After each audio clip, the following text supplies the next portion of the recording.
Good morning. Standard 5 subject Hindi, chapter number 1 राखी रस्सी। तो राखी रस्सी पाठ हम लोग सीख रहे हैं। तो अगले वीडियो में मैंने जो कुछ सिखाया था उनका रिवीजन कर लेते हैं कि लंपोगार ने अपने बेटे को जीवन में कुछ सिखाने के लिए कुछ शर्त रखी थी और इस शर्त के साथ उन्होंने शहर में भेजा और 100 भेड़ें देते हुए उन्होंने क्या कहा कि उन्हें मारना या बेचना भी नहीं है और वापस लाना है और 100 जौ के बोरों के साथ अनाज के दाने के साथ ही घर आना है। तो ऐसी शर्त के साथ लंपोगार ने अपने बेटे को शहर की तरफ रवाना किया।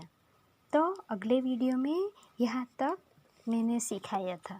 तो आज हम पैराग्राफ नंबर 3 सीखेंगे कि लंपोगार का बेटा शहर पहुँच गया। लंपोगार का बेटा था वो कहाँ पहुँच गया? शहर पहुँच गया। मगर इतने बोरे जौ खरीदने के लिए उसके पास रुपये ही कहाँ थे।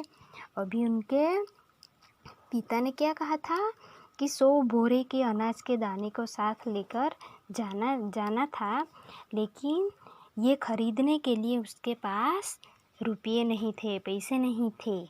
वो इस समस्या पर सोचने और विचारने के लिए सड़क के किनारे बैठ गया। वह सोचने लगा कि अभी मेरे पास तो कुछ रुपये भी नहीं है, तो मैं कैसे ये 100 अनाज बोरे के साथ कैसे खरीद सकता हूँ। ऐसे विचारने सोचने लगे और एक सड़क के किनारे जाके बैठ जाता है। मगर कोई हल उसकी समझ में ही नहीं आ रही थी। वे सोचने लगा कि अभी मैं कैसे इस पैसे कहाँ से ला सकता हूँ, अभी क्या करूँ। ऐसी सोच में वे इस सड़क के किनारे बैठ गया और बहुत दुखी हो गया और वे सोचने लगा कि अभी मैं कैसे इस समस्या का हल करूँगा। तब भी उस वक्त एक लड़की उसके सामने आई और उन्होंने उसको पूछा कि क्या बात है, तुम इतने दुखी क्यों दिखाई दे रहे हैं।